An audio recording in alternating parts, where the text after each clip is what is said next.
The situation in Ukraine, particularly with the Russian troops having moved in, and I wouldn't use the word invasion because this is normally used when the West wants to portray its adversaries as invaders. But having done the same in Iraq and Afghanistan, the Western media has avoided using such terms for American and its allied forces. That historically, Russia has always claimed Ukraine.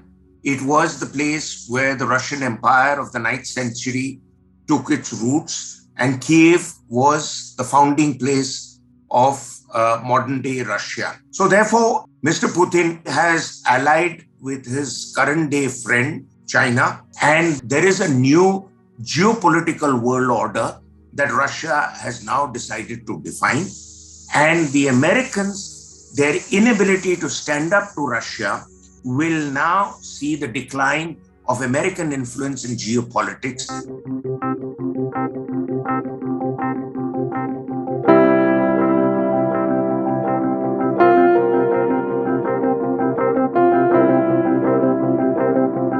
Clearly, there is a massive military ingress into Ukraine. Why this has taken place is for a variety of reasons. Firstly, Russia had all along been insisting on guarantees that Ukraine will not be a part of the America-led NATO alliances. This guarantee never came except for some promises which were thrown up in the wind. Secondly, Russia was insisting that if Western forces come too close to Russian territory, it gives Russia a strategic challenge and little room for maneuver, particularly when they occupied Crimea. And Putin was on record to say that if NATO forces come into Ukraine and attack Crimea, do you want me to go to war with all of NATO?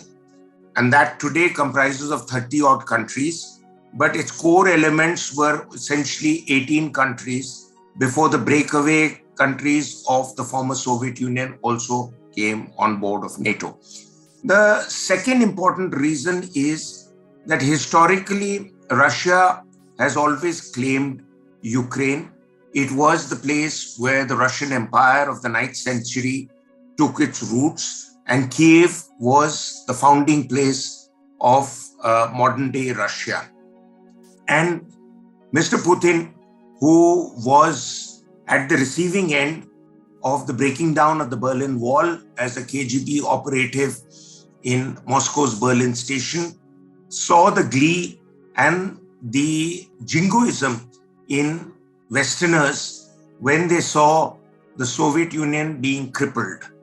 And he is a hardcore nationalist, and he perhaps swore that one day he will pay back to the West in the same coin that the West had used to debilitate and dismember the former Soviet Union. So therefore, he has allied with his current day friend, China, which in itself has become economically and militarily powerful because of flawed policies adopted by the West to strengthen China economically in the hope that China would also be part eventually of the Western bandwagon on democracy.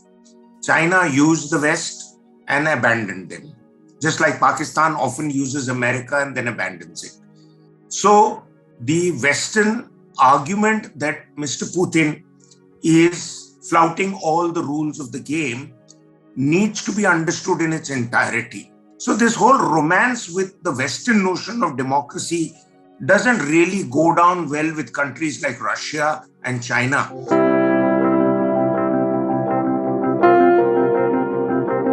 India has rightly taken a neutral stance because India's position is precarious diplomatically. Russia is a country that is heavily linked to India's national security.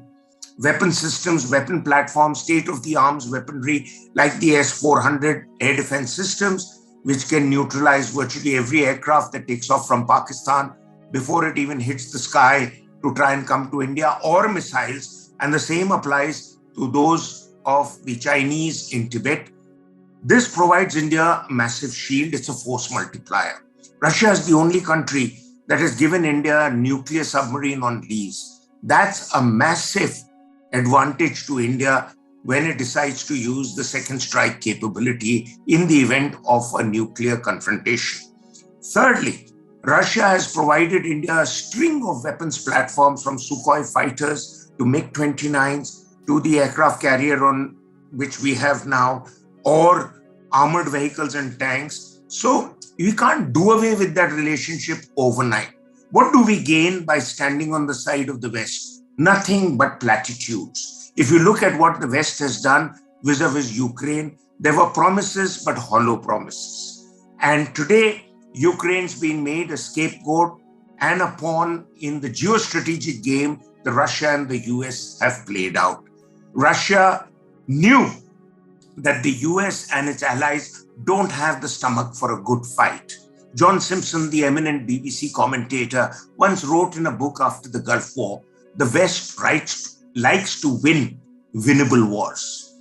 They don't like to fight wars which will see blood and lives lost and with no signs of victory. So therefore, Mr. Putin had known that after the Afghanistan withdrawal, when the Biden doctrine was spelled out, it said very clearly that America will not put boots on the ground. America will provide over-the-horizon support, which means air power. And America and its allies think that they can buy peace by paying for with dollars, euros, and pounds.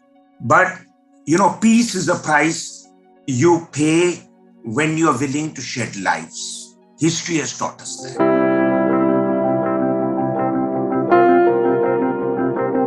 China has a stated aim of trying to take over Taiwan, and now seeing the weak response from US and its allies, China may just do what it had been exercising military and air forces to do in Taiwan. Could it do the same in Aksai Chin and Ladakh and maybe Arunachal, which were parts of the hand that Mao Zedong talked of? He said the palm of China's hand is Tibet and the 5 fingers are Ladakh, Nepal, Sikkim, Bhutan, Arunachal. He wanted everything to be under Chinese control. But let me give you a reality check now. Whatever the force levels China would bring in, China would have a bloody nose if it decides to take on the Indian armed forces on the Himalayan front. We have another trump card, and that is our maritime edge over China in the Bay of Bengal, the Straits of Malacca.